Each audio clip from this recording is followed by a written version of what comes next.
to this episode of Negotiations. It's a very exciting program. It's an area where you can make yourself a lot of money or you can lose a lot of money. It covers virtually the whole range of matters in our life. From the day we're born to the day we die, we're negotiating, whether it's as a young child or whether we're getting married, whether we're getting a job. And it's an area which, if you know what you're doing, you can be very, very successful. And just with that in mind, it reminds me of two case studies which affect my own personal life. And I'd like to talk about them because it shows how negotiations operate. We will go through some very technical details of who actually should learn negotiations, etc. At the end, I will come up with two case studies which give an overview of probably the whole aspects of negotiations. In later episodes, we will certainly go into far more detail in negotiations. When do you negotiate in business? It's a string of them. We'll leave out going into marriage and all these things for another time. But when do you? You're in the business. You buy things. You buy motor cars. You buy property. You buy a business. You buy furniture. You have trouble with unions. You have trouble with human resources people. You have disciplinary action. You fire people. You hire people. And it goes on and on and on. And all that is the art of negotiation, how you get yourself in and out of it. So the question is really, who then should learn the art of negotiations? Now, if you are doing mergers and acquisitions or buying and selling business, obviously you, the buyer or seller, must have a very good knowledge of negotiation. I did help a little old lady recently whose husband had died, and there was a very complicated clause in the will. And I'm not that good at wills, so I said, let's go and see this lawyer friend of mine. We went and saw him, and I said, look, I don't know much about wills, and this is a very complicated thing. And this guy read it and he said, oh, that's simple. I'll sort it out for you. So I said, well, let's now negotiate a price. So we agreed a figure per hour, which was very reasonable, not because I knew him, but I thought it was a very reasonable figure.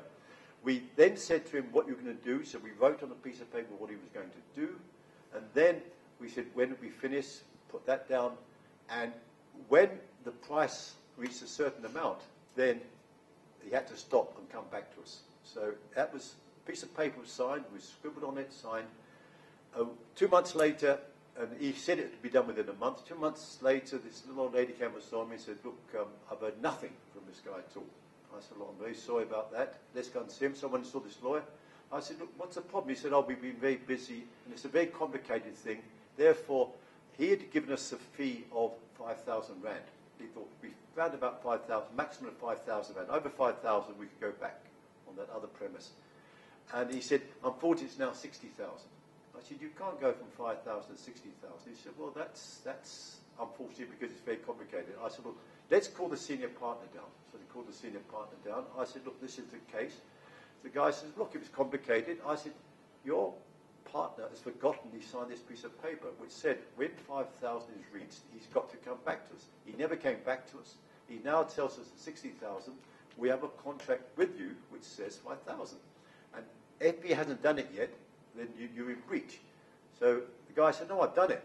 So I said, well, then let's have the finding and we pay you 5,000. And the other partner, senior partner, says, fine. We negotiated it correctly. It's a very important area, that, and that could be now with suppliers you're negotiating with. It's an area, every business, everything is to do with buying and selling, whatever, and so forth. So when do you negotiate? Again, when you're doing the deal, often. Probably one of the biggest failings is people in power, the big bosses of companies, the managers think, they use a negotiating trick called the power game. And not because that's my name, but they use the name power. It's very useful. They go in there, and if they've got a great big corporation behind them, you can make threats, you can scream, you can shout, and it's a negotiating tactic. And I've seen ladies sitting crying by the way they've been shouted at, but it's a tactic. And we will, as I said, go to many, many times later on, push in other episodes what this negotiation is all about. It's an area of, it's life. Life is negotiation. The other case was reverting now, a totally different story, going into America. We were looking at buying a company in Detroit. And Detroit at that time was going through a very bad period of unemployment, and it was quite a serious situation there. And we wanted to buy this company, so the guys come out from America. We met them here. We got some ideas on price, etc. And so off we go to America. And luckily, we realized right at the beginning, when you go to another country, you've got to use overseas consultants, experts. You can't go there and argue legal matters, etc., because you don't really know them. You've got to use local people. So we went and saw a local company, and they seemed very pleasant, so we said, fine. I had arrived on the morning before, and we'd come by airplane, and I think we got in at 3 o'clock in the morning, and the plane had been delayed. And I woke up, I think, about an hour afterwards, and I looked out the window, and all I could see was white. And I thought, what the hell is this white? And I thought I was in heaven. And I realized lawyers don't go to heaven, they perhaps go the other way. So, and it was snow. And I didn't know this. So I then, by 9 o'clock, I got to this boardroom of this big company, and I was tired. And I walked in there, and there were 13 guys on one side. And on the other side of a table like this, there was a blotter, and there was a contract on there. And the chairman says, nice to meet you, Mr. Power. Very nice, etc. But we've only got 2 hours to finish this contract in 2 hours. Now, this was a big, thick contract. So I said, look, I've only got 2 questions. They said, what's the questions? I said, can I take off my jacket and can I have a cup of coffee? Because I only arrived very late, a few hours ago. So the guy says, fine. 6 or 7 of those guys then disappeared. So we're down to about 5 or 6. 2 hours later, we were still negotiating the preamble of that agreement. And you know the preamble is not even part of the agreement. It's not strictly law. And then there was only one guy left. And he came and shook me by the hand and says, well done, Bob, you passed the test.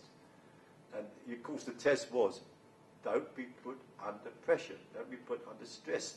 Don't let someone bully you. You've got to stand up to it.